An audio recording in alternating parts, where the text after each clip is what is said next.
کبھی میں کبھی تم کے آنے والی ایپیسوڈ میں آپ دیکھیں گے کہ شجینا کا ابو بہت زیادہ غصے میں ہو کر کہتا ہے کہ میری پھول جیسے بچی کو مصطفیٰ نے کہاں پر لا کر کھڑا کر دیا ہے، خود کسی قابل ہے نہیں، میری بچی کو بھی خوار کر رہا ہے۔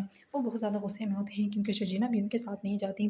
شجینا کہہ دیتی ہے کہ میں مصطفیٰ کے ساتھ ہی رہنا چاہتی ہوں۔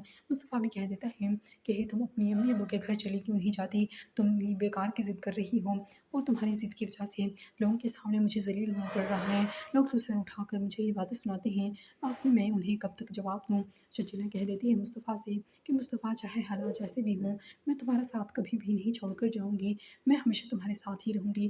مصطفیٰ بہت زیادہ غصے میں ہوتا ہے کیونکہ اسے شجینا کے ابو کی باتیں بہت زیادہ غیر مناسب لگتی ہیں۔ شجینا کہتی ہے تم بار بار مجھے امی ابو کے گھر جانے کا تانا کیوں دیتے ہو، اور اگر تم میرے ساتھ رہنا نہیں چاہتے تو صاف صاف الفاظ میں مجھے بتا دو، یوں بار بار ان کے گھر جانے کا نہ کہا کرو۔ مصطفیٰ کے ابو کی طبیعت ٹھیک نہیں ہوتی۔ اس دن کے واقعے کے بعد جو کچھ بھی ہوا، سترہ جانتی ہیں کہ اس کا ابو مصطفیٰ کی وجہ سے ڈسٹرب ہے، اسی وجہ سے وہ اپنے ابو سے کہتی ہیں ابو آپ کو بھی بھائی بھابھی اور امی کی طرح کیا یہی لگتا ہے کہ مصطفیٰ بھائی نے چوری کی ہے۔ اسی وجہ سے مصطفیٰ سے ملنے کے لیے آتی ہے، اس سے بات کرنے کے لیے۔ شجینا کو تو اچھا لگتا ہے کسی طرح ان سے ملنے کے لیے آئی ہے، اس کے چہرے پر مسکراہٹ بھی ہوتی ہے، لیکن مصطفیٰ صاف صاف الفاظ میں اسی طرح سے کہہ دیتا ہے کہ آئندہ اس گھر کا رخ نہ کرنا، اس گھر سے اب کوئی تعلق نہیں رہا۔